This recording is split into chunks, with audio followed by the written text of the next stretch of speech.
Hola, hola. ¿Cómo están? Gracias, Euge. Gracias por tan linda descripción del cielo. Bueno, qué lindo ver tanta gente hoy acá. Para nosotros es, como yo digo siempre, nuestros invitados para mí son un lujo y un honor.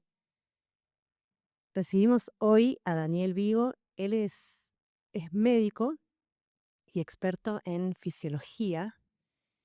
Y Daniel es además investigador independiente del CONICET, es profesor titular en la UCA, profesor visitante en la Universidad Católica de Lovaina en Bélgica. Y es un lujazo, digo, que esté hoy acá porque venimos de vivir, no sé ustedes, calculo que la mayoría de ustedes sí, por algo están acá, les interesan estos temas. Venimos de vivir la experiencia de el viaje de los 4 astronautas alrededor de la Luna, ¿no? La misión Artemisa. Entonces, nos parece tan pertinente justo tenerlo a Daniel eh, tan cerca de esta misión, porque él es experto en, en el sueño, en realidad en los ritmos biológicos de los humanos, en particular en condiciones de aislamiento extremos. Así que nos va a contar hoy, yo no quiero spoilear, pero nos va a contar algo de eso que tiene que ver con los astronautas y el sueño, me parece. Así que quiero que le demos un fuerte aplauso a Daniel Vigo.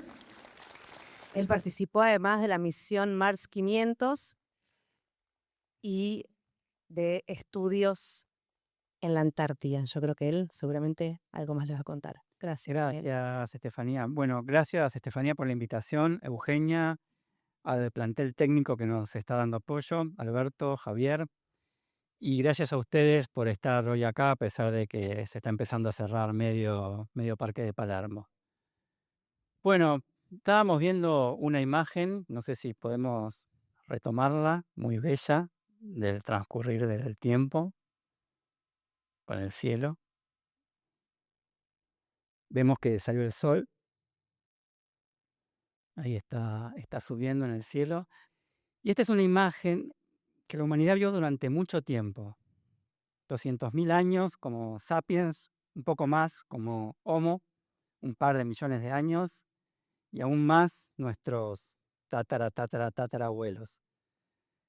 Y este transcurrir del día y de la noche, que en un rato más va a volver a pasar, este ciclo de luz y de oscuridad, dio lugar a una de las adaptaciones más fascinantes de los seres vivos. Estoy hablando pausado para dar lugar a la noche. Esta adaptación son nuestros ritmos, los ritmos de los seres vivos, los ritmos biológicos. ¿Y por qué los ritmos biológicos? Porque en ese día que acaba de pasar y en esta noche que recién comienza, en ese día salíamos a cazar, a recolectar, a explorar, a empezar a explorar el mundo ese en el que vivíamos, y durante esa noche nos refugiábamos, evitábamos ser cazados. Y el cuerpo de alguna forma se tenía que preparar para eso, para hacer algunas actividades durante el día y otras durante la noche. Durante la noche también, al dormir, nos reparábamos, memorizábamos lo que habíamos aprendido durante el día. Dentro de estos ritmos biológicos de los seres vivos, tal vez el más fascinante sea el del sueño. Y acá comienzo mi charla de este encuentro de ciencia. Es un honor para mí estar acá en el planetario. Eh, Tengo 3 objetivos. El primero es llevarlos en un viaje utilizando al sueño como compañero de viaje de la Tierra hasta Marte, pasando por el viaje a la Luna y por el viaje a Marte. Eh, el segundo objetivo es contarles qué hacemos desde acá como investigadores, qué aportes hacemos a esta área del conocimiento que tiene que ver con los ritmos biológicos, pero en particular enfocado a la exploración humana del espacio. El tercer objetivo tiene que ver con lograr los otros dos sin caerme de acá del escenario, porque no sé si se ve de ahí, pero no es trivial. Bueno, entonces, nuestra hoja de ruta es, vamos a hablar un poco de qué es el sueño y de cómo es el sueño en la Tierra, porque para entender qué pasa en el espacio tenemos que empezar por la Tierra. La primera escala va a ser en la órbita baja, donde está la Estación Espacial Internacional. La siguiente escala, vamos a hablar brevemente de Artemis. Después vamos a ir un poco más hacia allá, vamos a hablar del viaje a Marte, pero para entender qué pasa con el sueño del viaje a Marte, como todavía no viajamos, no nos queda más que estudiar cosas en la Tierra. Vamos a hablar de Marte, ¿no?, que es un lugar y un día distintos al que estamos acostumbrados, y vamos a finalmente imaginar un poco qué podría pasar más allá. Entonces, la primera pregunta es, ¿qué es esto del sueño? Tiene una respuesta sencilla, sí, la verdad es que no sabemos muy bien qué es el sueño. Sabemos muchas cosas del sueño, pero no sabemos muy bien qué es el sueño. Sabemos que hay ritmos biológicos, como les mencionaba. Sabemos que el cuerpo se tiene que preparar para esta actividad del día y antes de levantarnos incluso se empieza a secretar una hormona que es el cortisol que nos prepara para ese estrés del día, que a la mañana tenemos un pico de alerta, que el máximo rendimiento físico ocurre a la tarde, que cuando se pone el sol, y acá empezamos a entender que estos ritmos, que el sueño es en definitiva un fenómeno astronómico, cuando se pone el sol se empieza a liberar una hormona que es la melatonina, en respuesta a esa falta de luz que comienza a dar cuando se pone el sol. En la primera mitad de la noche predomina un tipo de sueño que es el sueño no REM y en la segunda mitad de la noche predomina el sueño REM. Esto es una pequeña cantidad de las cosas que suceden y que muestran que somos, además de estructuras, somos tiempo, tenemos ritmos. Y en el sueño en particular, para entender por qué estoy diciendo que es un fenómeno astronómico, tenemos que pensar que en nuestro cerebro hay dos relojes. El primer reloj es un reloj de arena, está en la parte de adelante del cerebro. Y ese reloj, lo que no ensayé el puntito rojo, ahí está, bien, perfecto.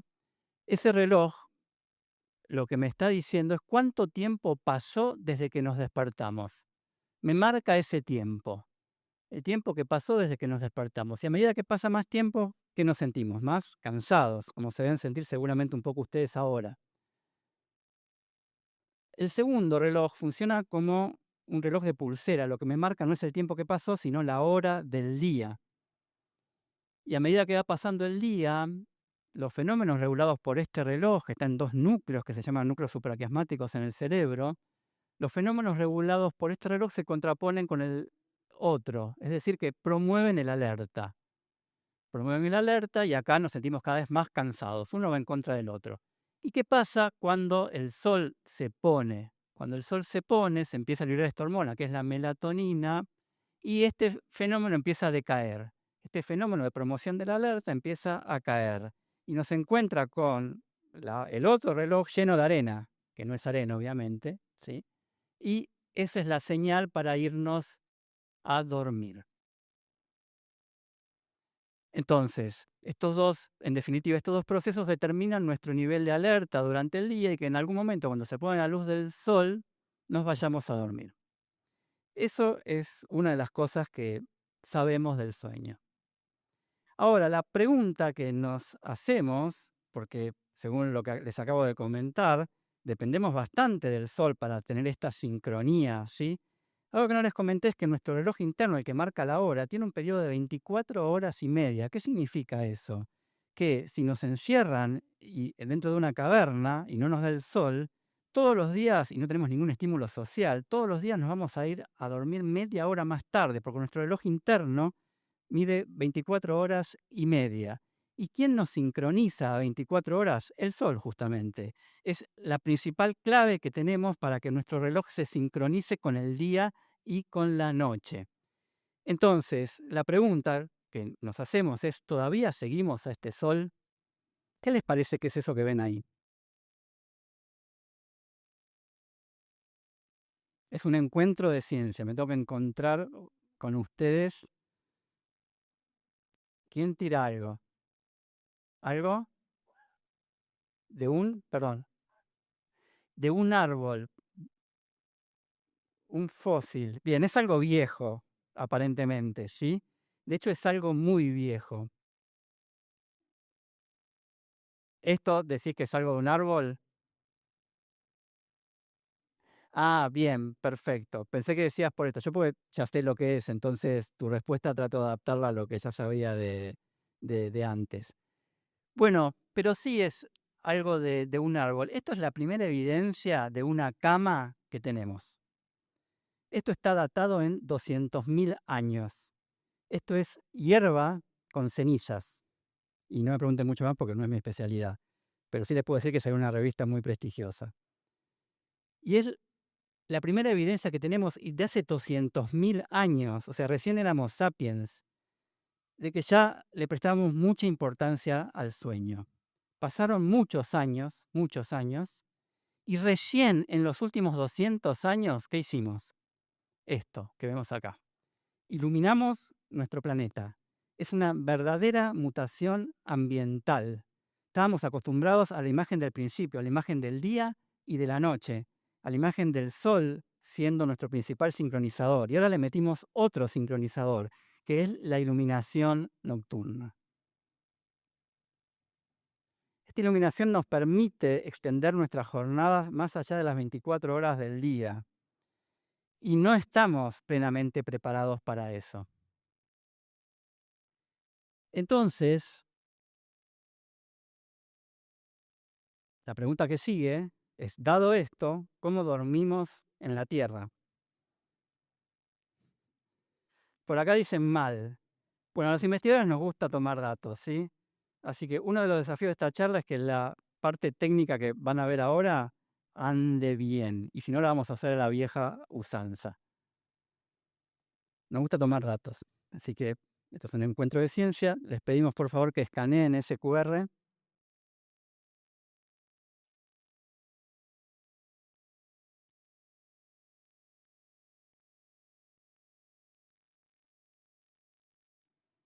Como todo estudio, es voluntario, ¿sí?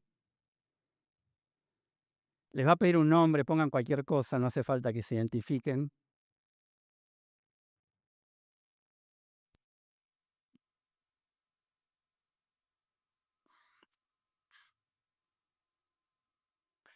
Y entonces le pedimos a...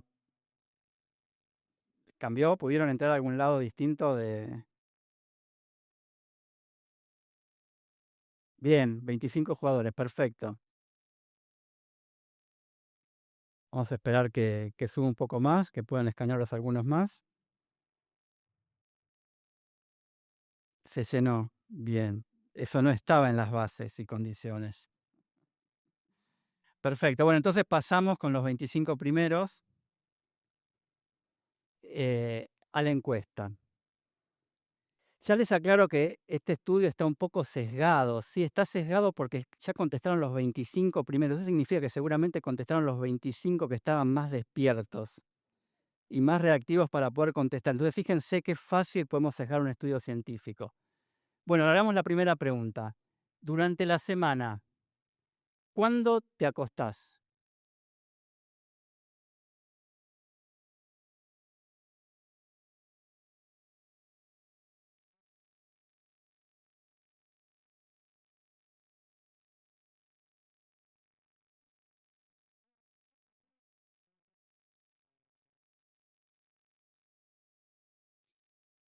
Bien, la mayor parte se acuesta entre las 11 y la 1 de la mañana. Tenemos algunos que se acuestan antes, más madrugadores, más alondras, y algunos que se acuestan después, más búhos. Por ahí algunos adolescentes que andan por acá. Y uno que tal vez sea un trabajador en turnos, que su ritmo es muy variable o duerme de día. La primera pregunta respecto del sueño importante es ¿cuándo dormimos? Segunda pregunta.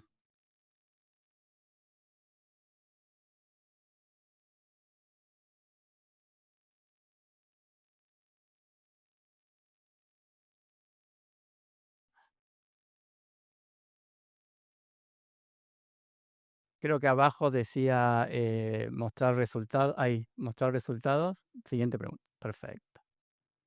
Bien.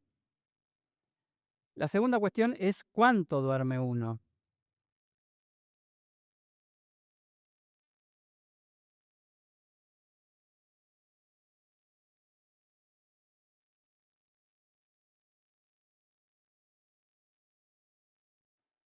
Bien.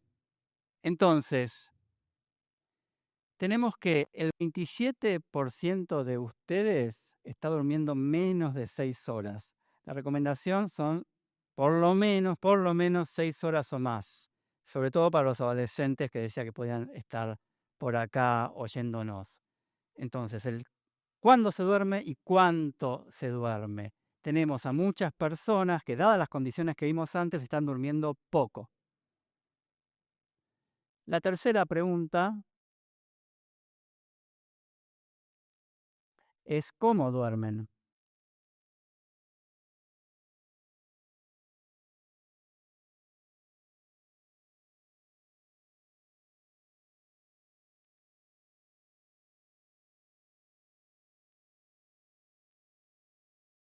Al final hubo más de 25.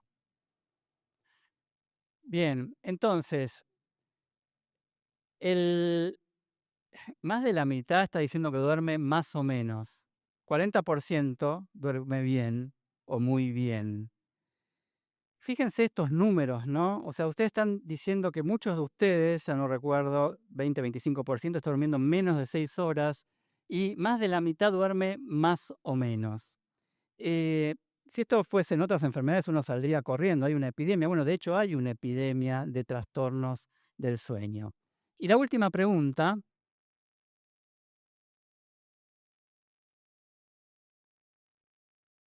es cómo se sienten durante el día.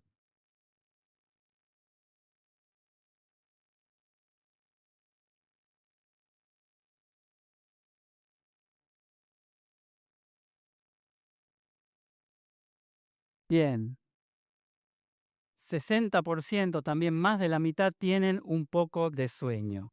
Estudios que hicimos nosotros en Argentina nos dan que duermen poco 15% y duermen mal otro 15% y que tienen sueño durante el día alrededor del 20% más o menos. O sea que ustedes están, no se los quiero decir allí, pero un poco peor que la media de sociedades urbanas. Tal vez porque les gusta el cielo nocturno y son medio noctámbulos o no sé.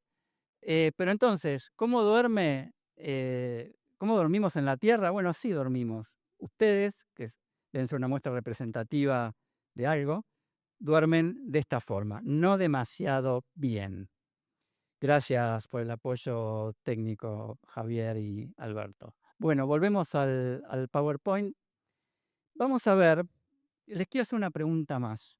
La última pregunta. Esta a mano, la vieja usanza. ¿Quiénes de ustedes se levantaron a las 6 de la mañana? ¿Sí? 6:30 de la mañana y planean volver a su casa alrededor de las 11:30 de la noche. Uno, dos, chiquito que sé cómo se llama, que es Juan Pedro, no lo contamos, pero 1, 2, 3, 4, 5, 6, 7, 8, 9, 10, 11, 12, bueno, unas 20 personas más o menos. Estas 20 personas, no les voy a preguntar quiénes, pero algunas van a volver manejando. Quiero que sepan que están volviendo manejando con el mismo nivel de alerta que una persona ebria. Porque estar 17 horas despierto equivale a un tiempo de reacción similar, y esto está comprobado, al de una persona ebria. Ténganlo en cuenta, aléjense de los autos cuando vuelvan y traten de no tomar porque van a duplicar su riesgo de que les pase algo. Bien, pero hablando de esto, de conducción, vamos a hablar de la última población que vamos a ver en la Tierra, que es una población de mayor riesgo, que es una población que trabaja en turnos. Estos son conductores que estudiamos, conductores de larga distancia. ¿Cómo duerme un conductor de larga distancia? Miren qué lindo, es la Tierra, es Mendoza, supongo que eso será la precordillera. Miren el micro bastante grande, miren la ruta bastante pequeña y piensen en ese conductor, cómo estará manejando ese micro después de haber salido de Buenos Aires, pasaron 10 horas, llega a Mendoza. Bueno, eso estudiamos. Lo que vemos acá, y les quiero mostrar algunos resultados, es el tiempo y cada fila es un día. Las líneas negras son líneas de actividad. Cuando no hay líneas negras, el conductor está descansando o durmiendo. Entonces, el primer periodo de descanso es este arriba del micro de Buzz. Salió de Buenos Aires a eso de las 5 de la tarde. Otra siesta arriba del micro, obviamente son dos, ¿no? O sea, no está manejando. Alrededor de las 6 de la mañana. Llega a destino a Mendoza. Duerme en Mendoza unas 5 horas. Ese mismo día vuelve. Se toma el micro, otra siesta arriba del micro. Llega a su casa y duerme una siesta en Edenap en la casa. Y después duerme todo un día de corrido y otro día de corrido que es su día franco, para volverse a subir un micro y volver a dormir otra siesta y volver a dormir en destino 5 horas. Todo esto termina sumando unas 7 horas más o menos de sueño por día, pero les quiero mostrar esto último. Este artículo, y les quiero contar también las personas que están detrás de estas cosas, fue llevado adelante por Joaquín Diez y ideado por Daniel Pérez Chada. Esto es el sueño en el hogar, lo que nos contaron ustedes, el sueño en el hogar de estas personas, ¿sí? Es acostarse más o menos a la misma hora de ustedes, 11 de la noche, pero se acuestan, esto es un reloj y los puntitos es a qué hora se acuestan, en el micro también, se acuestan en el micro, un poco más tarde, entre la 1 y las 2 de la mañana, en el destino duermen bastante, 5 horas, acostándose alrededor entre las 12 y las 2 de la tarde, y en el hogar hacen una siesta. O sea que están durmiendo en lugares distintos y en tiempos distintos, cosa que seguramente no hacen ustedes. Y esto pone a esta población en un riesgo mucho mayor. Y esto es todo junto. O sea, estos son ustedes, miren qué prolijitos que son, a pesar de que no duermen muy bien. Y esto es el patrón de un conductor profesional de larga distancia. ¿Esto por qué nos importa? Porque queremos modelar la fatiga. Y es toda una introducción larga, porque la Tierra es nuestro punto de partida en aquella. Bien, gracias. Porque nuestro punto de partida es la Tierra y porque son las mismas cosas que se estudian en los astronautas. ¿Ahí? Bien. Perfecto. Entonces, segunda población de riesgo. ¿Y qué queremos? Es modelar la fatiga, y esto es para cerrar la Tierra. Tenemos el reloj de pulsera y ponemos una ecuación y nos da este proceso que cambia cada 24 horas. Esta línea verde que vemos acá. Tenemos el otro proceso, que es el reloj de arena, que nos tiene que marcar. Tenemos que poner algo que nos marque cuánto tiempo estuvimos despiertos. Y es esta línea roja que ven ahí. Durante el día empieza a subir y baja, empieza a subir y baja, empieza a subir y baja. Es el cansancio que sube, dormimos y baja. Sube, dormimos y baja. Y el otro es la hora del día. Va cambiando, va cambiando, va cambiando.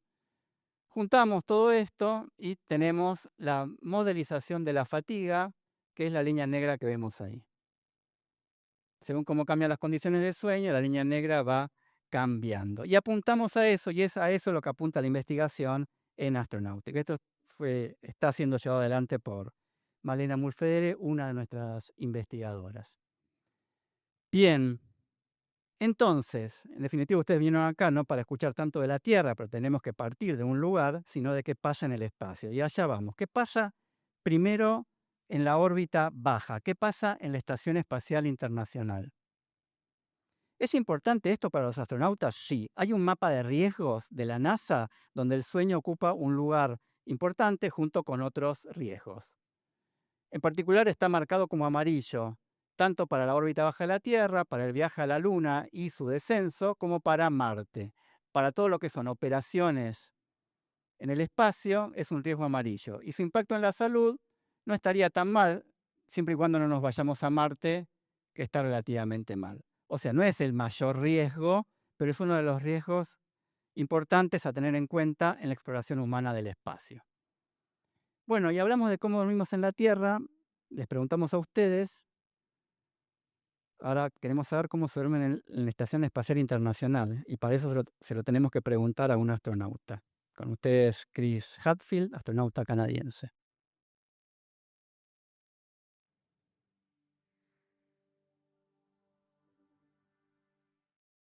Hi, Chris Hadfield here aboard the International Space Station.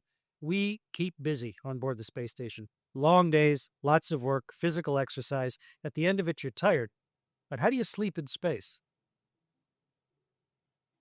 In order to make it comfortable for the astronauts, originally they were going to put us all in one habitation module with sleep stations all around it. But the way a station was eventually built, we have sleep stations inside Node 2, which is in the forward part of the station, and inside the service module, which is in the aft. A total of 6 small bedrooms, sleep stations, or sleep pods. And inside each one is just a sleeping bag tied to the wall. Might think it's uncomfortable not having a mattress and a pillow, but without gravity, of course, you don't need anything to hold you up. You can just completely relax. And you don't even need a pillow. In space, you don't even have to hold your head up. So you can relax every muscle in your body, and your arms float up in front of you. Your head tips forward. But before I go to sleep, I got to put on my pajamas because I have space jammies. I'll be right back. Great. I'm in my super comfy Russian full-length pajamas. Nice for when you have to get up in the middle of the night, and ready to go to bed. I'll show you where I sleep.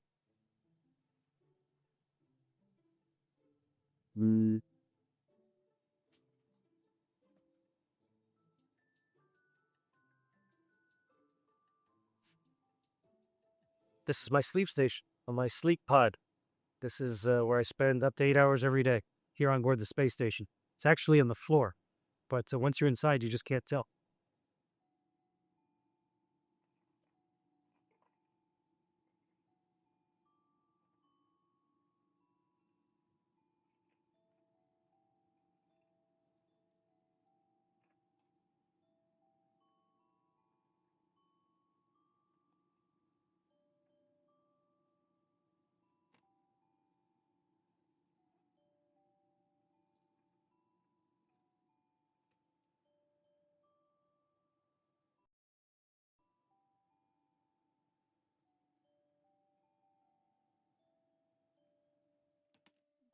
Bien, qué lindo, ¿no? Dormir ahí arriba. Bueno, mentira. ¿Qué nos dicen los estudios que se hicieron en la Estación Espacial Internacional? Miren ahí donde está la flecha. En la estación, ¿sí? El porcentaje de noches que duermen menos de 6 horas es el 45%. O sea, la mitad de las noches que están arriba están durmiendo menos de 6 horas. Y cifras similares se dan respecto de calidad de sueño y de consumo de medicamentos para dormir. Ya vieron que tenía una computadora, así no es muy buena idea meter una computadora en el espacio donde uno está durmiendo. Esos aparatos son disruptores de nuestros ritmos biológicos. Entonces, durante el sueño, en la Estación Espacial Internacional, a pesar de lo que uno podría pensar, aparentemente no se duerme tan bien como uno soñaría por estar allá arriba. ¿Y qué pasa en el viaje a la Luna, nuestra siguiente escala? Estos son los lugares para dormir, ya no tuvieron cabinas, sino bolsas de dormir, que como decía el astronauta, se ponen en cualquier lado, no importa, porque no hay ni arriba ni abajo. Y en esas bolsas dormían los astronautas. ¿Y cómo durmieron? Bueno, también tenemos la respuesta de una de las astronautas. Just curious, you guys, you have all been dreaming of this moment for so long. Can you sleep in space when you are finally at this moment that you've been so excited about and working for so long? Well, we do love sleeping up here and such a long initial day that I think our bodies are ready to sleep no matter what. Most of us have been sleeping really well. For me, sleeping in space is one of the most comfortable ways to sleep, and it's very deep sleep, very full sleep. Sometimes when you first get up here, you have a little bit of a sensation that something's wrong as soon as you wake up. Maybe you're falling or you don't recognize your surroundings, but it's great. I mean, honestly, being human up here is one of the coolest things about this mission. We are just people trying to get by. And for example, we might go look at the far side of the moon and take in its awesomeness and then go, maybe I should change my socks and try to dig around for a pair of socks. So this is the dichotomy of human spaceflight. Bien, aparentemente duermen bien. Vamos a ver qué dicen los datos, ¿sí? Hay un estudio, un equipo de la NASA, en el que midieron sueño, estrés, fatiga, y vamos a ver qué dan esos resultados. Lo anecdótico de esto es que están usando el mismo reloj, que son relojes que miden el sueño, que es ese que ven ahí, brasileros, y son los mismos relojes que usamos nosotros en nuestras investigaciones. Así que buen punto para nuestros vecinos de Brasil que lograron colocar sus relojes de medición en Orión. Bien, entonces, ¿cómo dormimos en el viaje hacia la Luna? Pensamos que bien, vamos a ver los datos. Siguiente paso, siguiente escala, el viaje a Marte. Bueno, vamos a tratar de darnos una idea difícil, ¿no? De lo que sería viajar a Marte. ¿Les parece? ¿Despegamos, Eugenia?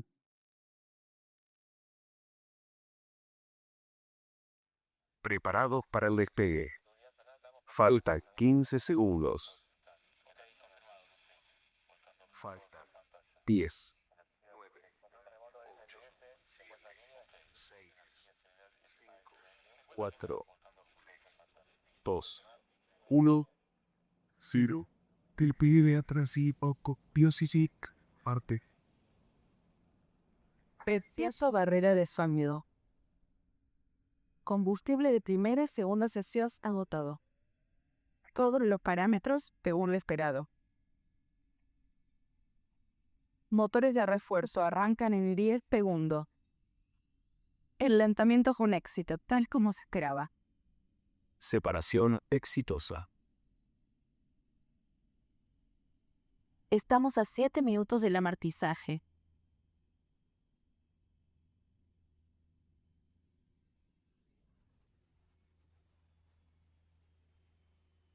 Momento crítico, lícido.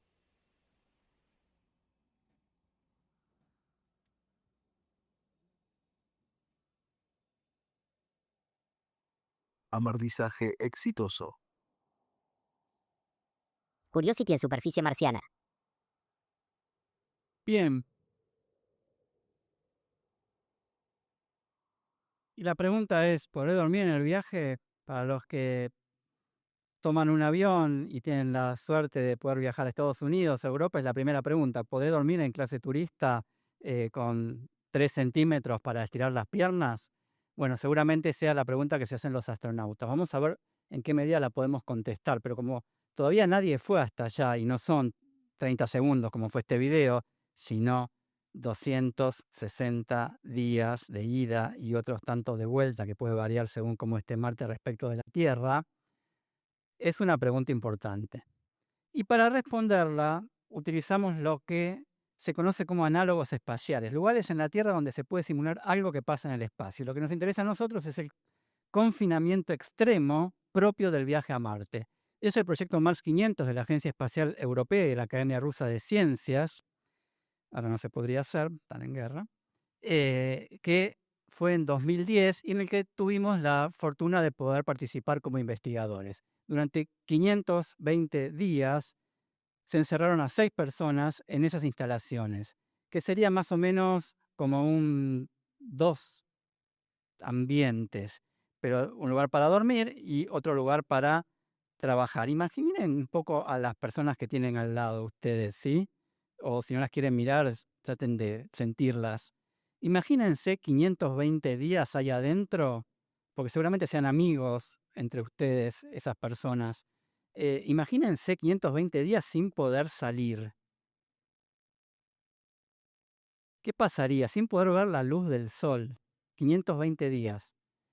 Y estas son las instalaciones por dentro. ¿Se parece a una nave espacial? No, en absoluto, ¿no? Pero no me pregunten por qué esa decoración, todo plexiglas parece, madera artificial. Esos son los 6 astronautas. Estuvieron 520 días ahí. La diferencia con Gran Hermano es que los seleccionan no para que se peleen, sino para que tengan buena dinámica de grupo. ¿Y qué vimos nosotros como equipo argentino en ese grupo? Bueno, algunos datos. ¿Qué es lo que estamos viendo aquí? Estamos viendo el tiempo, esto es todo lo que duró la expedición, 520 días. Esto fue en Moscú, no se movieron de Moscú. Y acá vemos lo que conocemos como parasimpático. ¿Qué es el parasimpático? Es la parte de nuestro sistema nervioso que regula los mecanismos que no dependen de nuestra voluntad, como por ejemplo la frecuencia cardíaca. El parasimpático en particular predomina cuando estamos descansando, cuando dormimos. Y su colega, el simpático, predomina cuando estamos estresados, cuando estamos alerta. Pero acá estamos viendo el parasimpático. Cuanto más alto, más descansado está esa parte del sistema nervioso. Y lo que vimos es que al inicio de la expedición, antes de que entren, lo habitual, el parasimpático predomina durante el sueño, claro, cuando estamos descansando, por lo que les dije, y disminuye durante la vigilia. En la Facultad de Medicina nos decían que el parasimpático es el rey de la noche. Entran y a medida que va pasando el tiempo, esa diferencia disminuye. Es decir, el parasimpático durante el sueño no está tan dormido, está más despierto durante el sueño y está más dormido durante la vigilia, ¿sí? El parasimpático no está tan dormido cuando tiene que dormir, ¿sí? Y está más dormido cuando tiene que estar bajito, cuando tiene que estar poco prevalente. ¿Qué significa esto? Que se achatan los ritmos de nuestro sistema nervioso. Los ritmos se achatan. Y otros investigadores de otros países vieron que con el sueño pasaba lo mismo. Las personas no estaban tan dormidas durante la noche ni estaban tan despiertas como tenían que estar durante el día. Eso es atribuible a la falta de exposición a luz natural. Otro resultado que pudimos ver, y este a mí me gusta en particular, es esto. Esta es la frecuencia cardíaca a lo largo de toda la expedición. Cada puntito es una medición de frecuencia cardíaca. Cada línea es uno de esos astronautas. Miren cómo están acá, cualquier cosa, ¿no? La frecuencia cardíaca medida a la mañana, parece que cada astronauta va por su lado. Esas líneas me están mostrando que cuando sube la frecuencia cardíaca de uno, baja la de otro y no sabemos muy bien qué está pasando. Ahora miren la frecuencia cardíaca medida a la noche, no cuando están durmiendo, sino a la noche antes de irse a dormir. Se sincronizan. Suben, bajan y todos juntitos. Suben, bajan, todos juntos. ¿Por qué pasa esto? No lo sabemos.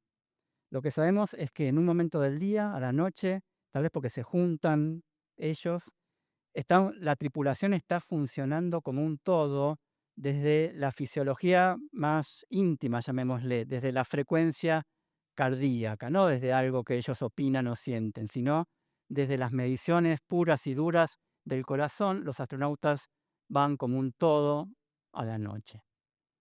520 días de misión, recuérdenlo. Bien. Ahora bien, ustedes me pueden decir, están en Moscú, cualquier emergencia médica, abren la puerta, los sacan, los atienden con la mejor tecnología disponible en el 2010 en Moscú. Tenemos que simular también un poco el estrés de estar aislados, no solo confinados.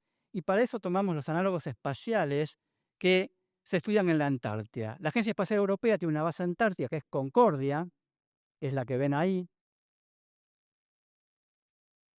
y hace estudios cada tanto. Estos anuncios de oportunidad son llamados a investigadores para que investiguen cosas que tienen que ver con el confinamiento y el aislamiento que pasan en Concordia pensando en el espacio, la Agencia Espacial Europea. ¿Y por qué nos interesa la Antártida como análogo espacial? Bueno, primero porque está lejos y los que están allá están aislados. Pero ¿qué otra condición puede simular del espacio? Recuerden, iban a estar encerrados 260 días viajando hasta Marte sin ver el Sol. ¿Cómo podemos éticamente encerrar a gente todos los años sin ver la luz del Sol? Con algo que hagan naturalmente. Y Eugenia nos lo va a mostrar.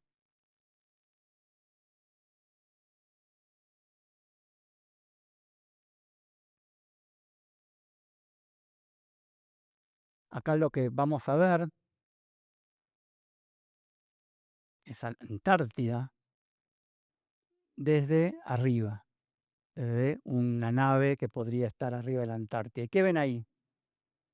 A medida que la Tierra gira, se viene la noche, 24 horas de luz, 24 horas de luz permanente en la Antártida.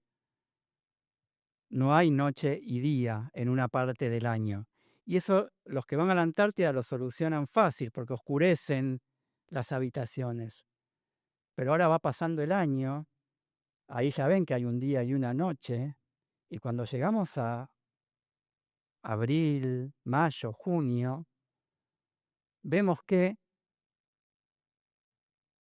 la noche es 24 horas. 24 horas de oscuridad, 4 meses al año, sin ver la luz del sol, expuestos a luz artificial, la misma luz que podrían tener ustedes en una oficina. Y por eso nos interesa la Antártida. ¿Qué pasa cuando se pierde esa clave del sol? ¿Qué le podría pasar a un astronauta? Nosotros, desde Argentina, estamos en una posición muy competitiva para estos estudios. La base Belgrano 2 de Argentina está acá. Como ven, está a nivel del mar. Tenía que marcar acá, ¿no? Perdonen. Como ven, está a nivel del mar. Esta es la base Belgrano 2. La base Concordia que les mostré antes está acá. Está tan aislada como Belgrano 2, pero está en altura, 3.200 metros de altura. ¿Qué pasa con el oxígeno? Ahí medio confunde, ¿no? Por eso, nuestra base, Belgrano 2, está en una situación óptima para ofrecer estudios que puedan ser comparados con otras bases que están en altura. Son pocas las bases que están tan aisladas. La mayor parte de las bases están más cerca de lo que sería el continente, llamémosle. Belgrano 2 está aislada y a nivel del mar. Pensando en eso, en el 2014, desde el 2014, iniciamos un proyecto que es Belgrano a Marte. Cronobiología del aislamiento antártico. El uso de la base Belgrano 2 como análogo espacial. Ahora, otra pregunta válida es ¿qué tan extremo es realmente? Bueno, me consta que una de las personas que está acá estuvo y le pueden preguntar después, pero le vamos a preguntar a otra también.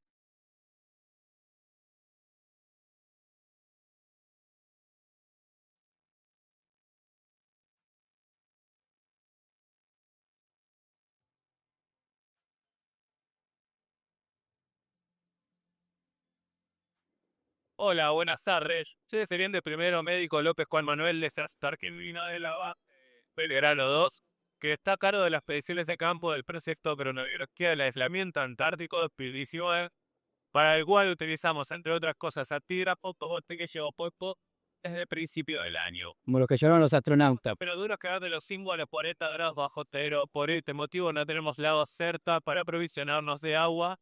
La manera de obtener agua de consumo y para higiene personal es mediante una pantera de hielo donde tomamos lo que es el hielo que luego saldrá. Esperemos entre abril y agosto. La noche polar, esto significa la ausencia completa de luz solar, que tiene sus particularidades como las auroras australes, siendo esa el único donde participó de la universidad.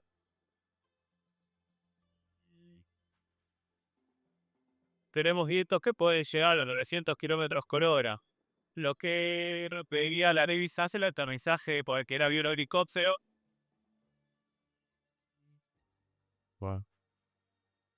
Bajas temperaturas, la noche polar, los vientos de 300 kilómetros por hora que le dan la sensación de aislamiento y confinamiento que son únicas. Eso es mediodía en invierno. Todo el sol que van a obtener es eso que ven ahí. Bien, ¿qué vimos? Bueno, algo parecido a lo que se veía en Mars 500. El sueño en particular, el sueño disminuye en la noche polar, que es esto que ven acá. El sueño disminuye en la noche polar. El sueño a la noche. Esto es el sueño durante el día. Durante el día, cuando recién llegan, duermen poco y duermen más bien a la noche. Entre la noche polar duermen menos a la noche y empiezan a dormir un poco más durante el día. Lo habitual es que estén bien dormidos a la noche y bien despiertos durante el día. Esto se empieza a perder. ¿Cuándo se empieza a perder? Cuando perdemos la clave de sincronización que nos aporta la luz del sol. Y se recupera hacia el final de la estadía. Y midiendo lo mismo que habíamos medido en Mars 500, esto fue llevado adelante los análisis por Camila Tortelo y las mediciones por Agustín Folgueira, la gente que está detrás de estos estudios. El parasimpático que les comentaba a ustedes antes, esa parte del sistema nervioso que predomina cuando estamos relajados. Bueno, ¿cómo varía en la Antártida? Allá, claro, no aprendo más. ¿Cómo varía en la Antártida? Bueno, baja, deja de estar tan predominante durante el sueño, lo mismo que en Mars 500. Baja cuando se pierde la clave del Sol y vuelve a subir cuando se recupera esa clave del Sol. Pero aparte vimos algo más. A medida que pasan los días de confinamiento, durante la vigilia, el parasimpático, que era el del relax, baja un poco más todavía, como si a medida que pasa el tiempo, las personas de Belgrano 2 dijesen, ya quiero volverme a casa, estoy más estresado, más nervioso, y como estoy más nervioso durante el día, durante la noche, el parasimpático tiende a subir un poco más, pensamos que para recuperar ese estrés del retorno a casa próximo. Bien, y esto nos llevó a que la Agencia Espacial Europea confiara en nosotros para probar algunos de los equipos que podrían ser llevados al espacio en algún momento. En particular un equipo de telemedicina que es el que ven acá, esta es la base Belgrano 2, que ven acá es Juan Manuel Cuyuli, que fue un artífice de parte de estas cuestiones que hicimos a lo largo de los años en Antártida. Bien, lo spoileé. ¿Para qué sirve todo esto? ¿A quién le puede servir estudiar gente confinada que va a la Antártida? Son 100 personas como mucho por año. ¿Podemos replicar? ¿Nos puede servir para algo esta información? ¿Puede haber alguna situación donde todos no estemos encerrados y no veamos la luz del sol? ¿Quién puede pensar en eso, no? Bueno, de hecho, cuando fuimos a la Antártida con Juan Manuel en el 2020, nadie podía pensar en eso. Nos bajamos del barco y pasó. Y las cosas que se vieron en cuarentena fueron en alguna forma similares a estos resultados que les mostré de Mars 500 y de la Antártida. Bien. Estamos llegando al final de nuestro viaje. Marte. Hasta acá viajamos hasta Marte. Marte es un lugar y un día distintos.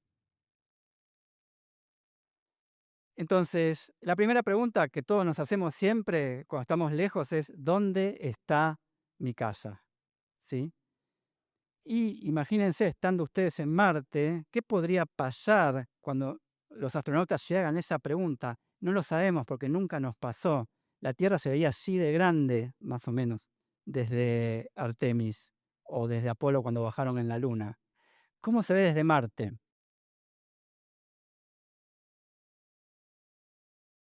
Vamos a verlo.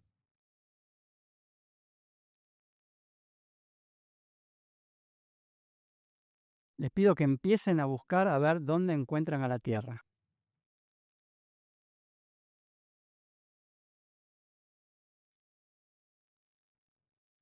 Es azul, la única pista que les puedo decir.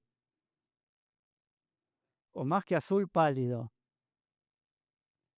No voy a poder ver a dónde está señalando, pero bueno, vamos a ver si un puntito. Bien, bueno, vamos a ver si es verdad. Te digo que yo no tengo ni idea, ¿sí? Eugenia, ¿nos puedes dar alguna pista? No. Acá. Esta es la Tierra.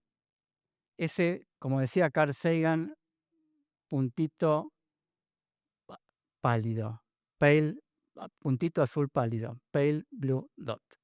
Ese que ven ahí. ¿Cuál es el impacto psicológico de ver a la Tierra así de grande? No podemos saberlo. ¿Qué va a pasar en Marte? Bueno, cambia la intensidad de la luz, es menor, cambia la irradiación. El campo magnético de Marte son parches, no es como el de acá, como una coraza protectora contra contra los rayos espaciales y el viento solar. Cambia la gravedad, es menor que la de la Tierra, y van a estar aislados y confinados. Lo que nosotros estudiamos es la duración del día.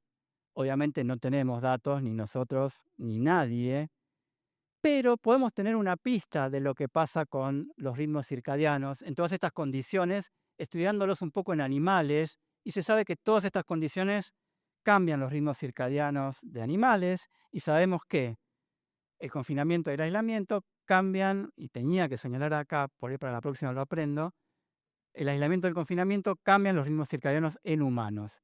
¿Y qué pasa con la duración del día marciano, que es un poco más largo que el de la Tierra? ¿Qué pasa con la duración del día marciano, que es un poco más largo que el de la Tierra? Tampoco lo podemos saber mucho, pero podemos tener una pista. I have lived my life on Mars time 4 times for 4 different rovers. The Martian day is approximately 40 minutes longer than an Earth day. So if I'm supposed to go into work when it's 5:30 where the rover is, then I need to come into work on the Earth 40 minutes later every day, 8 a.m. one day, and then 8:40, and then 9:20, and then 10, and it continues this way. And we usually stay on Mars time for about 3 months. So we are simultaneously very tired and having a blast. 600 people in the same building and running around and looking at pictures of Mars, and everybody's talking. You know, we knew where all the all-night diners were, and we would go to the beach because there was no one on the beach at 2 in the morning. You end up celebrating with the Martians. None of this was deliberate. None of us thought that we would separate, but you gradually start referring to everyone else as the Earthlings because you are in truly your own environment.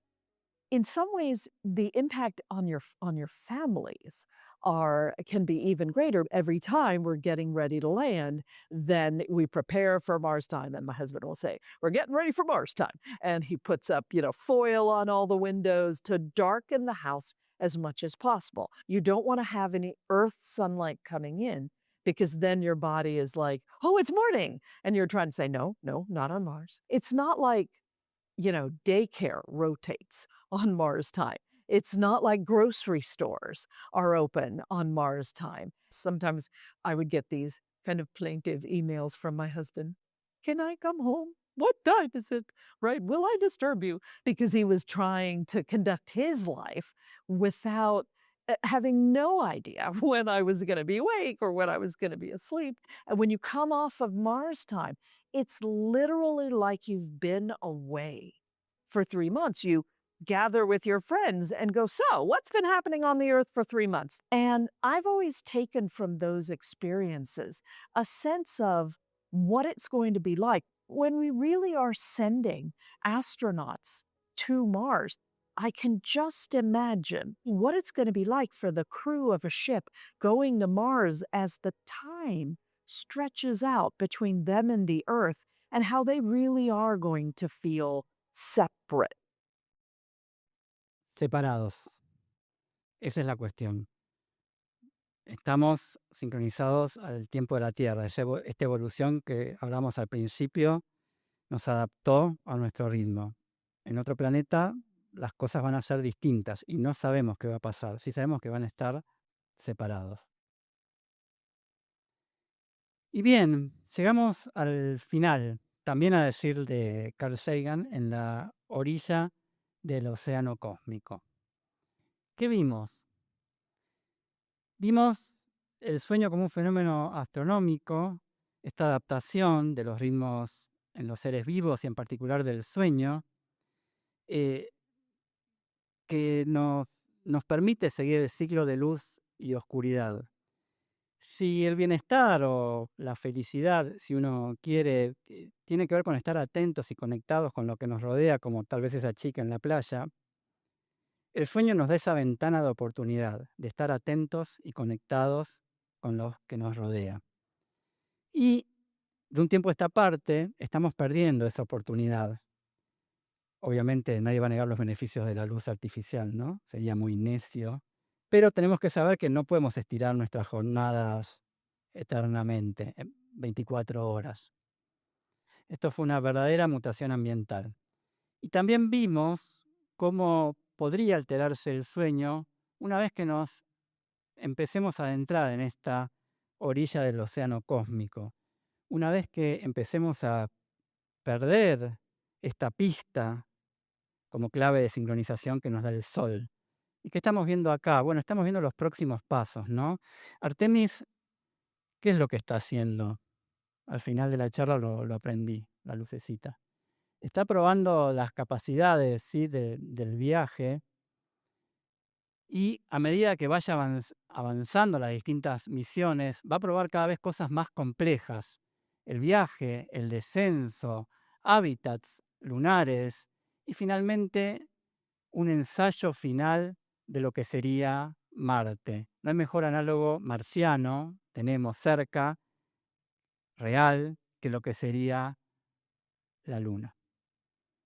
Es el concepto de la Luna como portal hacia Marte. Entonces, en este viaje en el que me acompañaron, vimos cómo de a poco empezamos a perder esa huella que tenemos en nuestros relojes internos, nuestros relojes biológicos internos. La pregunta, y ya para terminar, que nos empezamos a hacer es: ¿qué pasaría cuando vayamos aún más allá? ¿Qué pasaría si la humanidad en algún momento se tiene que adaptar a un sistema binario? Ya sabemos que hay sistemas con no una estrella, sino 2 estrellas. Y sabemos que hay planetas que están orbitando esos sistemas binarios. Entonces, en un futuro muy, muy, muy lejano, ¿qué va a pasar? ¿Cómo se va a adaptar nuestro cuerpo? ¿Cómo nos vamos a adaptar como humanos? No a una clave importante como es el Sol, sino a 2 soles. Solo lo podemos imaginar.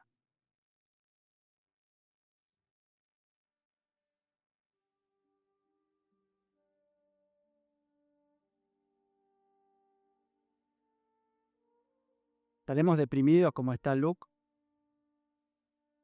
¿O esperanzados?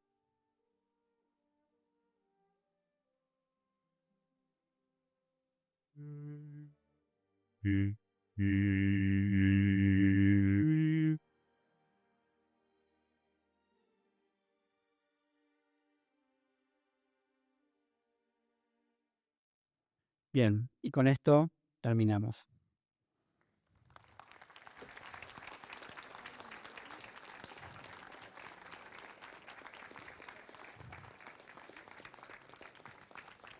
Antes de las preguntas, quisiera dar las gracias. Voy a olvidar a muchas personas seguramente, algunas ya las mencioné, pero a los miembros históricos del laboratorio: Santiago Plano, Malena Mulfedele, que está acá, Camila Tortelo y Carolina Abulafia, a los nuevos becarios, Barbie, Maite y Ariadna, que también anda por acá.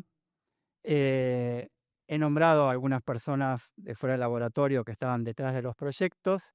Las instituciones son la UCA y el CONICET, la Universidad de la Defensa Nacional, el Comando Conjunto Antártico. Las personas que van a la Antártida son militares y civiles, militares agrupados o bajo la coordinación del Comando Conjunto Antártico, y civiles bajo la coordinación del Instituto Antártico Argentino, que estos entes son colaboradores nuestros en los estudios que les mostramos de Antártida. Otras universidades nacionales y colaboradores como Diego Golombek, Guido Simonelli desde la Universidad de Montreal, y CONAE, el apoyo que nos dio con la gestión con la Agencia Espacial Europea, la Agencia Espacial Europea misma, Víctor de María Pez, un argentino que se radicó allá y fue médico de las tripulaciones, y ya se los había nombrado, Guido Simonelli, que nos ayudó a que nos financie la Agencia Espacial Canadiense, y otras organizaciones.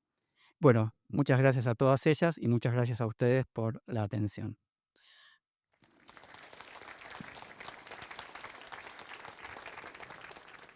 Muy bien, muchas gracias Daniel por la charla, estuvo muy interesante. Vamos a abrir el ciclo de preguntas. Bastante bien. Les voy a pedir, sí, que levanten la mano y yo les acerco el micrófono, ¿sí? ¿Alguien tiene una consulta? Por allá. Muy bien.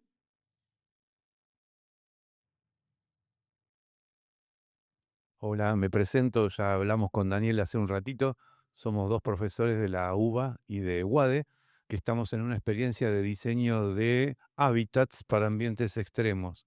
Así que algunos alumnos acá de nuestras cátedras vimos, nuestra materia es ergonomía, y lo que estamos buscando es generar el hábitat con el compromiso logístico y de metros cúbicos necesarios o imprescindibles para habitar en un medio como puede ser la Luna. Y la pregunta es, mencionaste la fecha de partida o de regreso como un elemento que activa o cambia el sueño parasimpático o el sistema parasimpático, es decir, cambia ya la percepción de las personas porque se aproxima la fecha del regreso. El no saber cuándo se regresa, ¿podría cambiar eso? Sí, tenemos acá a un antártico, el doctor Cuyuli, que fue a la base de San Martín hace bastantes años. Él me va a corregir, pero yo creo, bueno, como es un encuentro, creo que podemos desformalizar un poco, ¿no? Yo creo que justamente lo que les estresa a ellos no es la fecha de regreso, es que esa fecha de regreso muchas veces no se sabe a ciencia cierta cuándo es.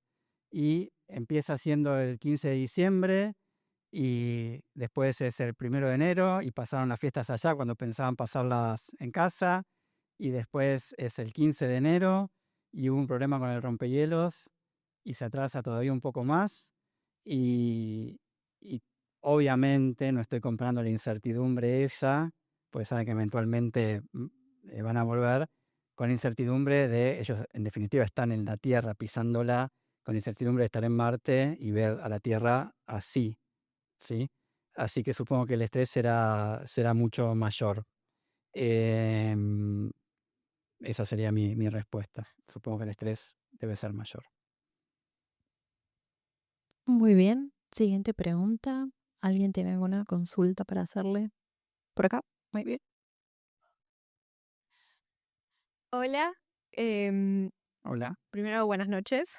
buenas noches. Teníamos acá una duda de cómo podés resolver el mantener el ritmo circadiano teniendo en cuenta ya las luces, si puede haber otra manera. Bien, Somos acá las estudiantes de la UBA también pensando, sí, pensando en este diseño, más allá de la iluminación, o sea, ¿qué tips podríamos tener como para regular este ciclo? bueno, la primera respuesta es la iluminación artificial. Hay lámparas con mucha intensidad lumínica que está bueno recibirla a la mañana por una cuestión biológica de sincronización. Y eso tiene cierta utilidad. Lo cierto es que no es el sol la única clave a la que responde nuestro cuerpo, sino que hay claves sociales. Entonces, por ejemplo, en la Antártida, cuando pierden esta exposición a la luz solar, lo que nosotros vimos, que no comenté, es que todas las noches tienden a irse en invierno, a irse a dormir más tarde.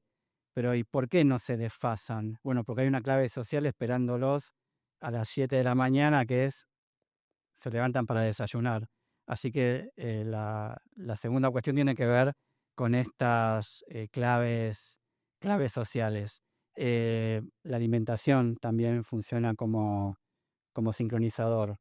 No me pregunten mucho cómo, porque tampoco es mi especialidad. A medida que uno va envejeciendo en ciencia, va sabiendo cada vez más cosas de menos temas.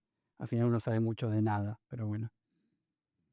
Entonces, claves sociales, alimentación y luz brillante artificial.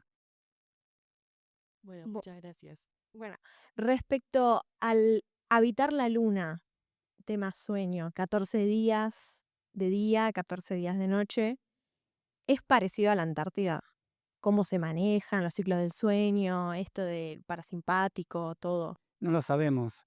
Si es parecido a la Antártida, te diría no, pero no sabemos qué va a pasar. Si en la Antártida tienen 4 meses de luz, 2 meses de luz y oscuridad, o sea, más o menos el esquema nuestro, 4 meses de noche y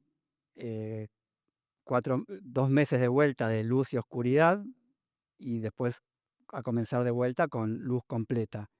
Entonces es bastante distinto a lo que vos me comentás, como también es distinto lo que pasa en la Estación Espacial Internacional, que tienen, creo que eran 16 amaneceres a medida que va orbitando la la Tierra. Lo común es la pérdida, ¿sí?, del elemento sincronizador del Sol. Entonces, de alguna forma, las contramedidas son similares. Otra contramedida importante, mi mentor Daniel Cardinali, que siempre me gusta mencionarlo, un gran estudioso de la melatonina, la hormona que regula el sueño, y ese es otro sincronizador, ¿sí?, que ajusta las agujas de nuestro reloj, aparte de los que les comenté. Pero la respuesta en concreto sería, no es igual. Lo que sí es igual, entiendo yo, es la pérdida de esta sincronización y el confinamiento. En ese sentido sí es igual. Y podría decirse que estar más tiempo de noche es más estresante para el humano que de día. No sé si se pudo investigar un poco eso No lo también en sé. Antártida. Sí, no lo sé. Es una excelente pregunta, ¿sí? No recuerdo de los estudios que vi esa respuesta en particular. Tampoco es señal de nada porque cada vez empiezo a recordar menos cosas. Pero no lo sé. De alguna forma, el- la sensación de la iluminación permanente no oscurece más, ¿sí? Pero le podemos preguntar al doctor Cuyuli, ¿para usted qué fue más estresante, la noche polar o el día o el sol de medianoche? ¿Qué tal? La opinión que voy a dar es subjetiva, ¿sí? Es solamente mi opinión o mi sentir. Como decía Daniel, está la sincronización por la luz y la oscuridad, pero también está la parte social que comentaba. Es decir, vos estás allá, tal vez son las 12 del mediodía y es de noche absoluta, pero sabés que tus familiares o conocidos están acá en, en Buenos Aires y a esa hora vos tal vez te comunicas por teléfono y es de noche allá, pero acá vos sabés que son las 12 del mediodía. Y después tenés los hábitos de trabajo, es decir, horarios. Por ejemplo, son las 8 de la mañana y es oscuridad completa, pero son las 8 de la mañana, ya terminaste de desayunar y comenzás con tus actividades hasta las 12:30 del mediodía, horario en el que almorzás y es de noche. Y después te vas a dormir una siesta y te levantás a las 4 de la tarde, es de noche. Y seguís trabajando hasta las 20 y sigue siendo de noche. Es decir, seguís manteniendo los horarios y las actividades sociales. Si a las 20 de la noche tal vez te comunicas con tus familiares y vos sabés que son las 20 y a las 10 ya te vas a dormir, pues sabés que al otro día continúas de nuevo con el mismo trabajo. Es decir, son ciclos de... ¿Pero a vos qué te molestaba más? ¿El día completo o la noche polar? ¿O más o menos lo mismo? No, son situaciones obviamente que son distintas, porque de día es exactamente lo mismo. Tal vez es de día y vos salís a la 1 de la madrugada, por ejemplo, o en la Navidad, por ejemplo, que las 12 de la noche y vos tenés luz completa. Entonces, nada, suena raro, pero te acostumbras. Tal Testimonio. vez el día sí te molesta más porque tal vez vos querés dormir y tenés que tapar bien todo para tener la oscuridad. En la noche tenés la luz artificial. Testimonio de primera mano.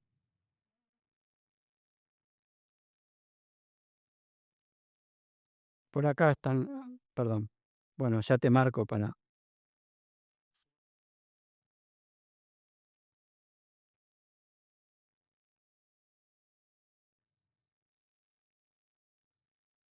Tobias Cassette, buenas tardes. ¿Qué tal? Un gusto. Te quería hacer dos preguntas.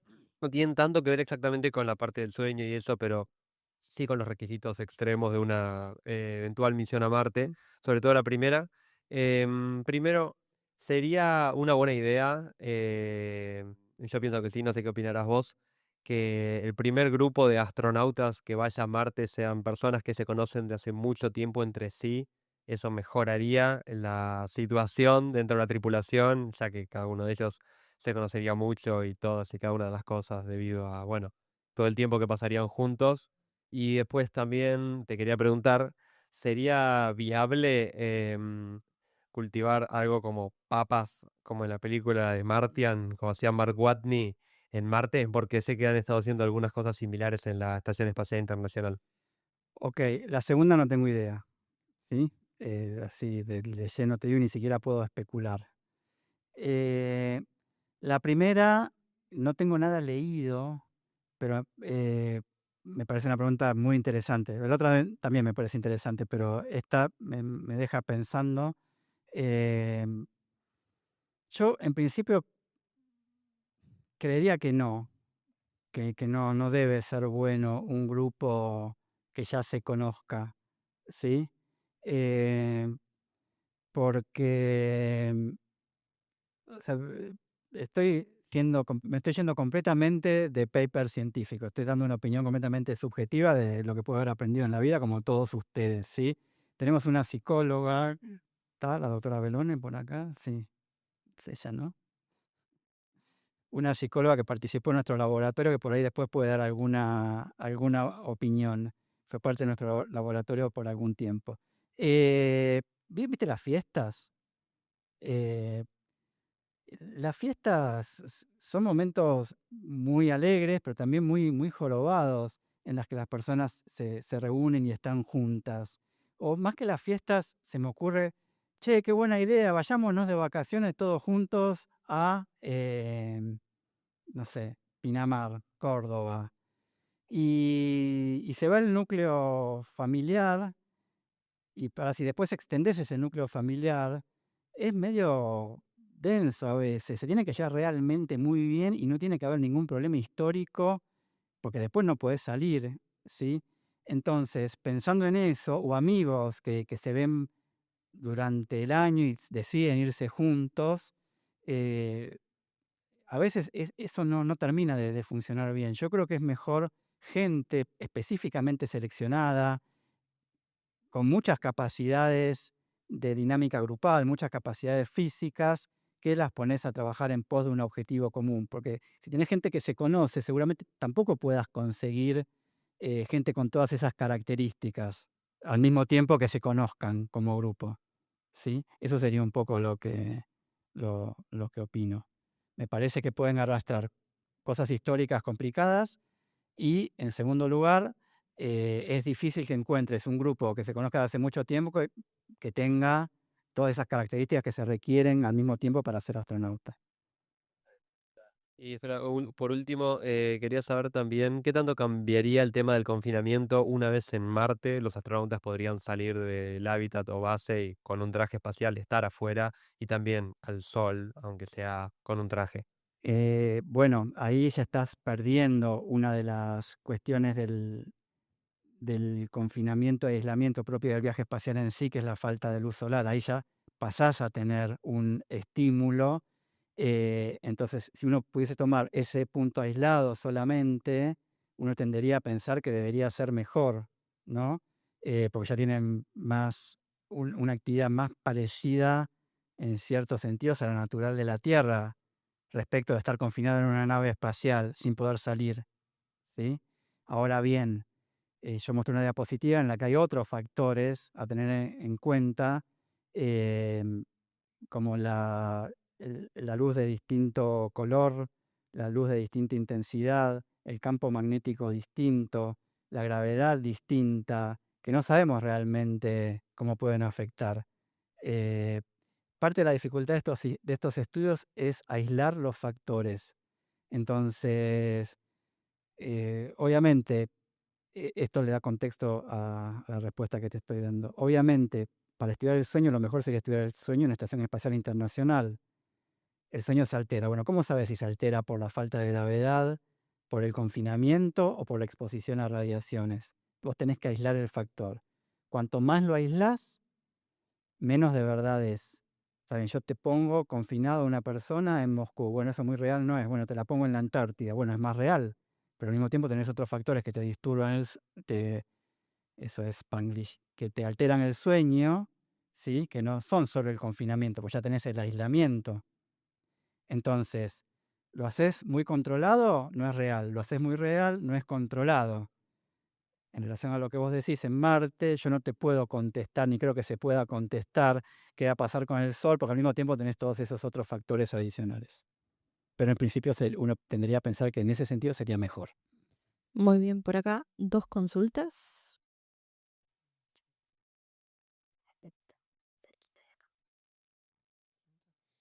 Hago una La de pregunta. los chicos son las que más miedo me dan. Hago una pregunta. ¿Marte es seguro? Esa es la pregunta. Esa es la pregunta. Marte es seguro, esa es tu pregunta. No, no es seguro.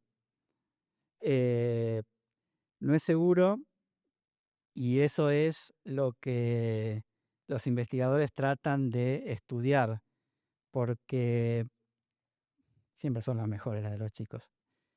Vamos a mandar gente a Marte y la vamos a mandar a un lugar que es para nada seguro, como tampoco es seguro el viaje. ¿Y por qué no es seguro? Por lo que mencionábamos. Cualquier cosa que le pase a un astronauta difícilmente pueda ser tratado como puede ser tratado acá en la Tierra, porque está expuesto a mucha más radiación de la que está expuesto en la Tierra, el campo magnético es distinto.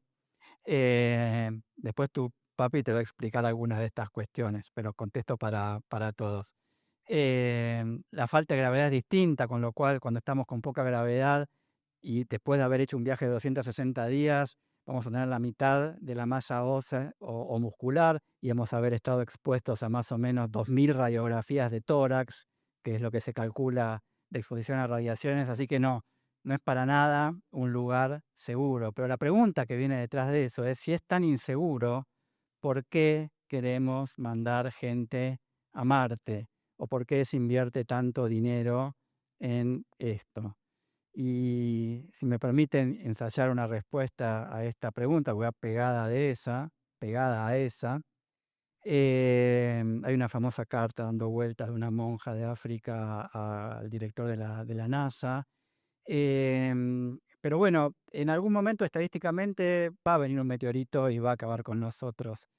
Y tenemos que de a poco buscar otros lugares.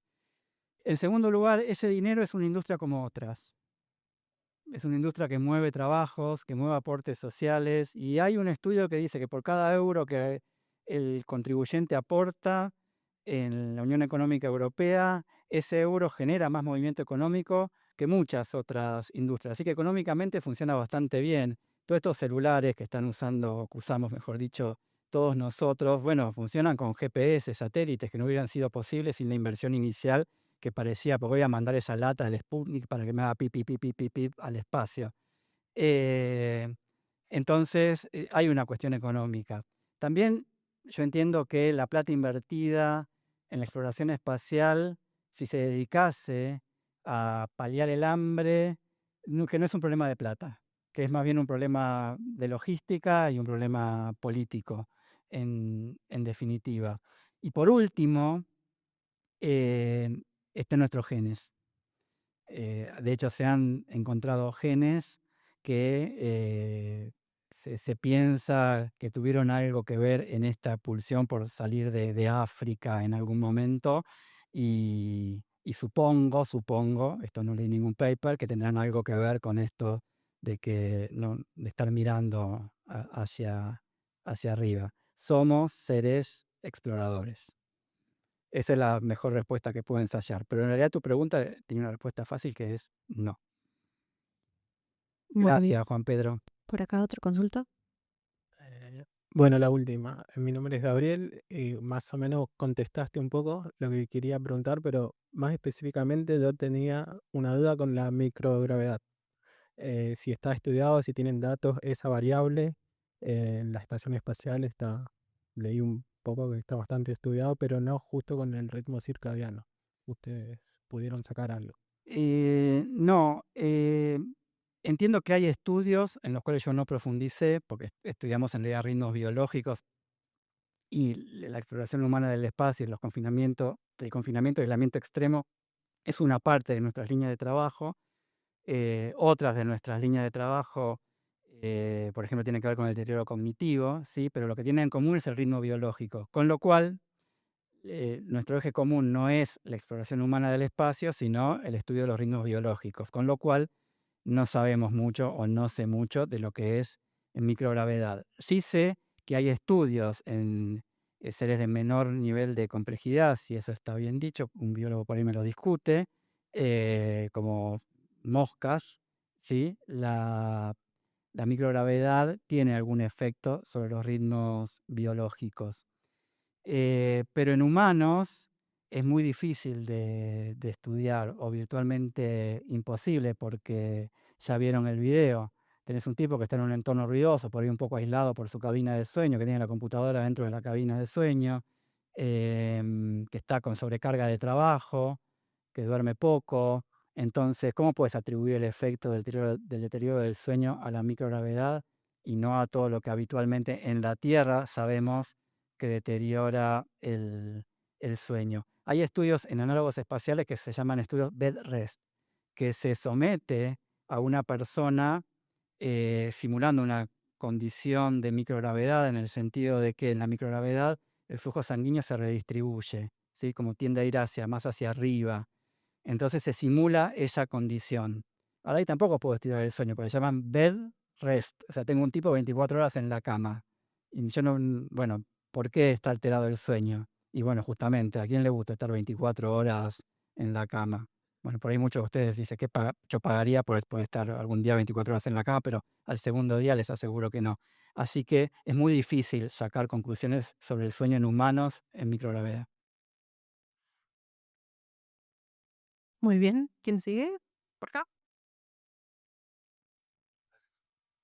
Buenas noches. Buenas noches. Le quería hacer una pregunta distinta al resto, no tanto sobre el espacio, más sobre calidad de sueño. Yo no sé mucho sobre contaminación lumínica, de lo que mencionaba antes, o cómo afecta el sueño, el comportamiento humano. Me interesa saber su opinión personal como profesional ¿Cuánta del sueño. responsabilidad? Sí, exactamente. Me gustaría saber su opinión personal respecto a em, qué tanto vale la pena estos niveles de contaminación lumínica, qué estaría dispuesto a sacrificar y qué no estaría dispuesto a sacrificar por eso. Desde lo personal, es muy amplia la pregunta. Bueno, me gustaría que si me tienen que operar a la noche, un cirujano vea bien. Así que eso no estaría dispuesto a sacrificarlo. Pero ayudame un poco, acotame un poco la pregunta. Vos decís, si se apagasen todas las luces de la Tierra, Sí, más bien al revés. O sea, yo no sé qué efectos tiene la contaminación lumínica que tenemos en los humanos, por lo que mencionaba al principio, ¿no? sí. En la calidad de Pero sueño y eso. vamos acotando la pregunta. Eh, Hay estudios, ¿sí? que también son difíciles, que dicen que la contaminación lumínica, estudios epidemiológicos, que se relaciona con un mayor riesgo de ciertas enfermedades. Y también se sabe, esto yo les había dicho que había colaborado con Diego Golombek, que él tiene un equipo, Leandro Casiraghi y otro equipo de Seattle, que estudiaron en indios tobas y compararon un pueblo que estaba muy cerquita con luz y otro sin luz. Y lo que se vio son diferentes tiempos de acostarse. Sí, casi que hay una cuestión de la luz con la sincronización. Pero respecto de lo que son riesgos en la salud, hay estudios que muestran que la contaminación lumínica aporta un mayor riesgo de padecer ciertas enfermedades. Entonces, vos me estarías preguntando si esa contaminación amerita ese riesgo, desde mi punto de vista. Desde su punto de vista, sí. Ok. Y es difícil, me da un poco de miedo salir ¿viste? En los noticieros abajo del Zócalo, que dicen. eh, eh, yo tendería a pensar que es más beneficio lo que trajo la luz artificial y estoy casi seguro en realidad, que problemas, ¿no? Porque realmente no ver en la Edad Media, o sea, ver era muy hostil el sueño en la Edad Media. Iluminación con velas, ¿sí? Incendios, salir y inseguridad. Entonces, la cultura era, la forma de vida respecto del sueño era extremadamente distinta a lo que conocemos ahora. De hecho, se piensa que el sueño estaba organizado en 2 etapas, pues la gente se iba a dormir temprano porque no había más luz, dormía 4 horas, se levantaba a la noche, hacía cosas, salía, tenía vida social y se volvía a dormir otras 4 horas. Eso se perdió un poco con la revolución industrial. Ahora bien, volver a esas condiciones de la Edad Media, no. Lo que estamos diciendo, o yo pienso, es que tampoco podemos pensar que por el hecho de tener luz artificial podemos seguir trabajando en esquemas de 24/7 muchas veces extremadamente severos. Gracias. Yo tengo una pregunta acá.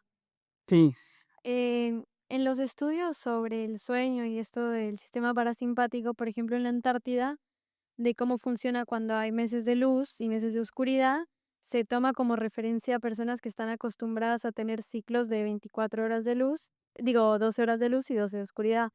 Pero en lugares como hay, no sé, ciudades en Finlandia y en ciertas zonas, que este es su día a día, o sea, meses de luz y meses de oscuridad.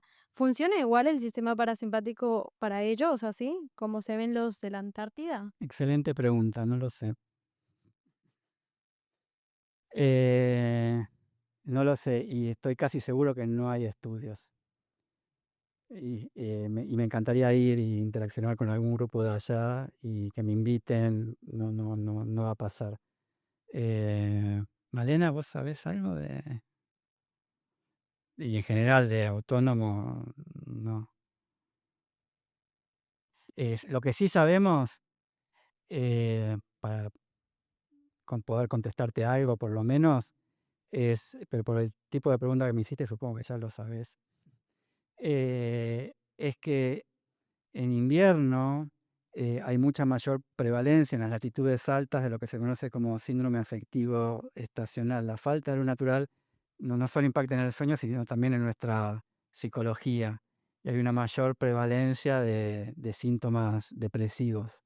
Las vías neurológicas están bastante cerquitas unas de otras. Muy bien, por acá.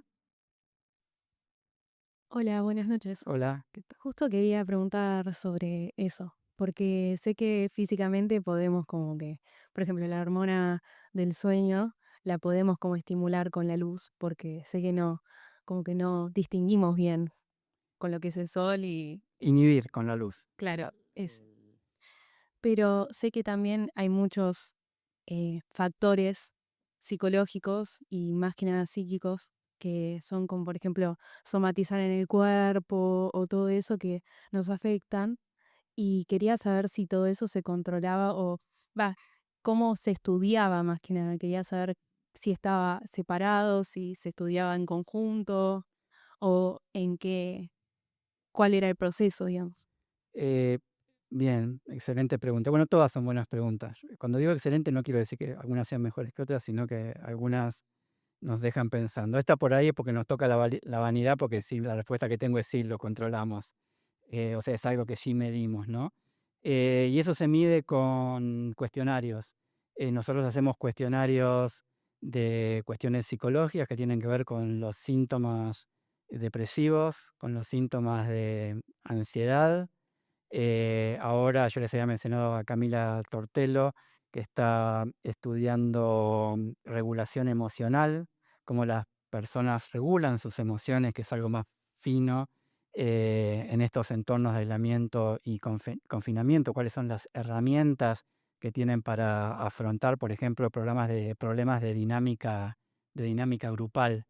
Em, entonces, sí, y se estudia con cuestionarios específicos para eso. De alguna forma, las dotaciones que van hacia allá, nosotros tratamos de hacer un gran trabajo antes de que vayan para convencerlos que nos contesten los cuestionarios, porque a veces se torna un poco denso.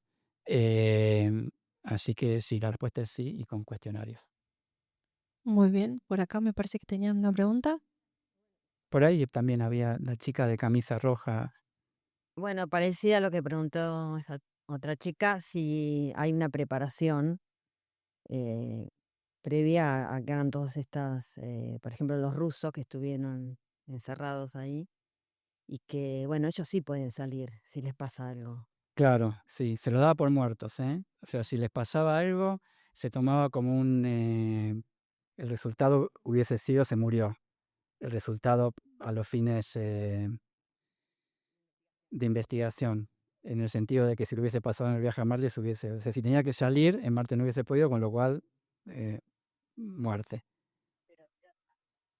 Sí, esos astronautas recibieron esos astronautas análogos recibieron el mismo entrenamiento que astronautas profesionales y fueron seleccionados con los mismos criterios de exigencia de astronautas profesionales. O sea, de alguna forma eran astronautas profesionales. Hay todo un sistema de selección muy riguroso para, no sé los números exactos, pero por ahí una convocatoria a la carrera de astronautas, es decir, astronauta que va a la nave espacial y hace actividades, ya sea de especialista de misión, que son las actividades científicas, o de piloto cuando existía el transbordador espacial, eso se forman en carreras de astronauta, que las agencias espaciales llaman a convocatorias cada X cantidad de tiempo, que no es todos los años, y se anotan 10.000 personas, por decir algo. Y entran 1.000 personas, empiezan a atravesar procesos de selección y por ahí quedan 20 en el cuerpo de astronautas, de los cuales por ahí terminan viajando al espacio entre 5 y 10. ¿Sí? Así que todas esas etapas de selección y el entrenamiento que hacen después es altamente riguroso, desde todo punto de vista. Y aparte tienen que estar extremadamente sanos, biológica, psicológica y socialmente. Y de alguna forma hasta sí, conectados con cosas más profundas, ¿no? Porque esa dimensión también la van a necesitar. Y algo así. ¿Por qué más? Claro, porque está cerca. El otro que está cerca es Venus, está más lejos que Venus. Y está muy cerca del Sol, sí, Mercurio, Venus, Tierra. Y no, no sé si fue la última, sí, pero la sonda rusa que aterrizó en Venus, la Venera, creo que aguantó 20 minutos más o menos y se achicharró. Y no sé si después hubo algo que y no sé cómo se dice aterrizar en Venus. Es un entorno extremadamente hostil. Sí. Muy bien. Estaba la chica Ok, por allá. Ok, por allá. ¿Qué tal? Buenas noches por acá. Considerando que un viaje a Marte demandaría por lo menos ida y vuelta unos 4 años, y dadas, Perdón, poco menos, ¿sí? 520 días que están lo suficientemente lejos. Y podría ser un poco menos. sí, pero también considerando cierto tiempo que Ah, si están allá, sí, allá, ¿no? es cierto. Sí, considerando la estadía, eso, claro, depende de cuánto van a estar. Pues podrían estar 2 semanas o un año, ¿no? Claro, pero Así creo que que también lo podría hacen ser para que se alineen los planetas para Claro. minimizar la distancia de viaje, ¿no? Podría Pero ser 4 años. dadas todos los impactos que hay para el ser humano, no solo en términos de sueños, sino como bien mencionaba en su exposición, en términos de pérdida de masa muscular por falta de gravedad, alta exposición a radiación y demás. ¿Hay alguna estimación al momento?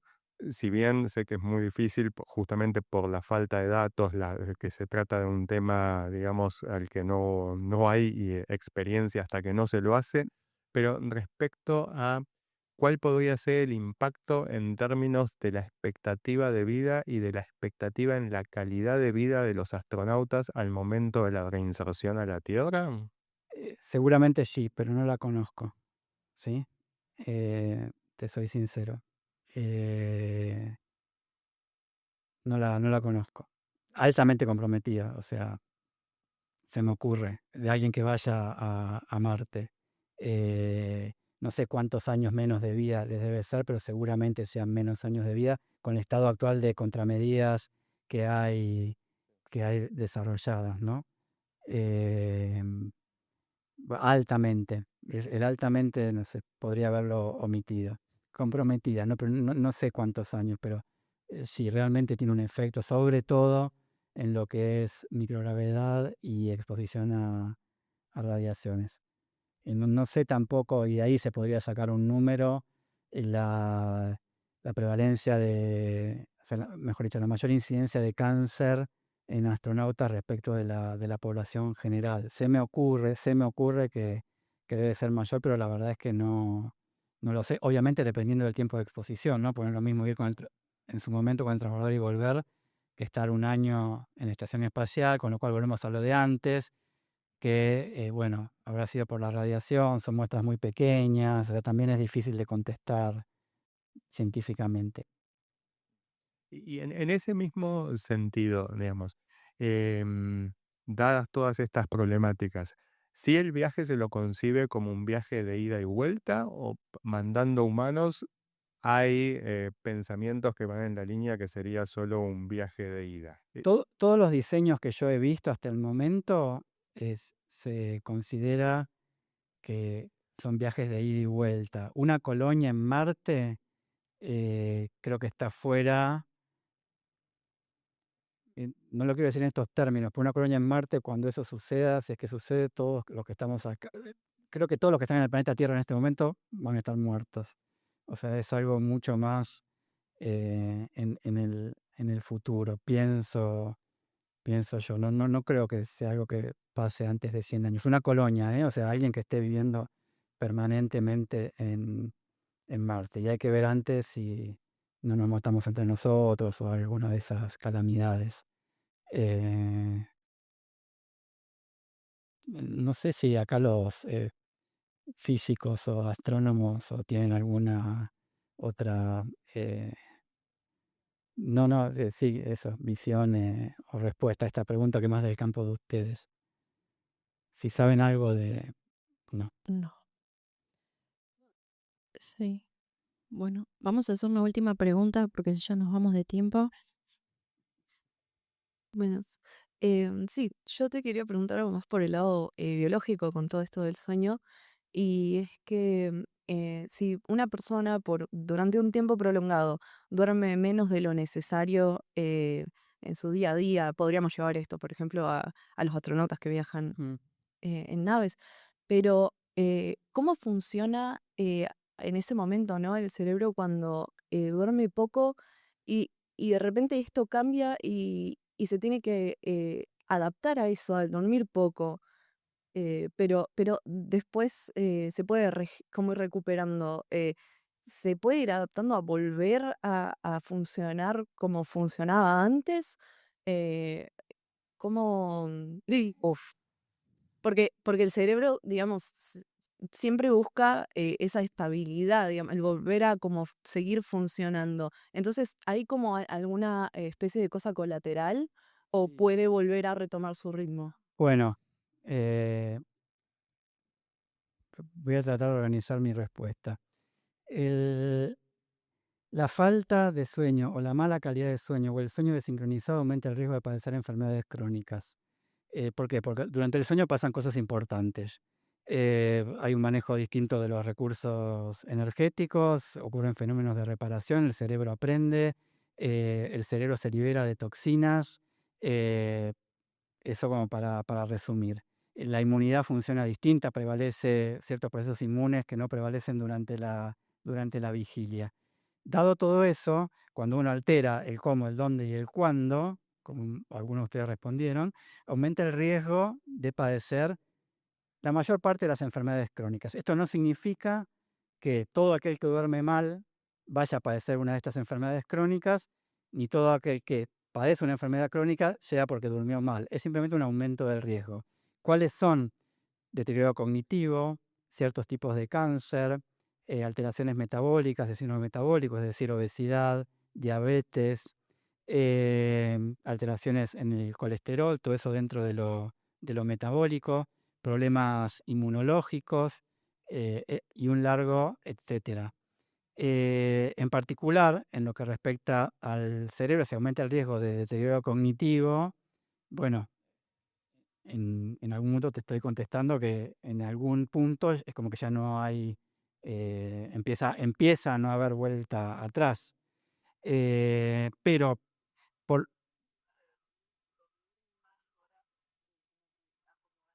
Ok, bien, ahora contesto esa, pero digamos que el daño en el cerebro tarda muchísimo en aparecer, con lo cual el daño, entre comillas, si se quiere, es, bueno, lo que me perdí de aprender, lo que me perdí de vivir durante el día mientras estoy dormido, que eso también es parte del cerebro.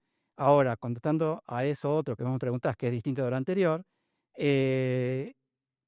se sabe lo siguiente, y por ahí va por ahí tu pregunta, y no tanto como te la complejicé yo. Si ustedes privan de sueño a un grupo de personas, ¿sí?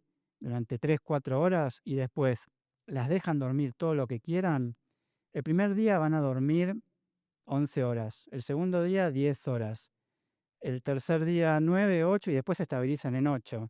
O sea que todo ese sueño que yo perdí, voy a recuperar solo una parte. Entonces, de alguna forma, yo estoy pagando parte de esa deuda de sueño con sueño recuperado, pero el resto no.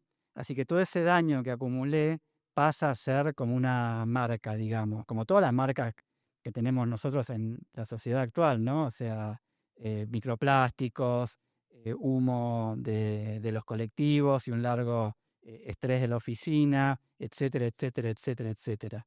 El sueño es uno más de esos agresores, digamos, pero la respuesta sería esa, se recupera una parte de esa deuda de sueño. Pero en cuanto al cerebro en particular, no, digamos, o sea, el daño aparece con mucha más exposición. Muy bien, bueno, Daniel, queremos agradecerte muchísimo No, por haber muchas venido. gracias a ustedes. Gracias también a todos los que vinieron. Gracias al Ministerio de Cultura por hacer este espacio posible. Los esperamos en el próximo encuentro de ciencias, en el planetario, en las funciones y en todos los cursos también que tenemos para público general. Nos vemos pronto. Hasta luego. Gracias.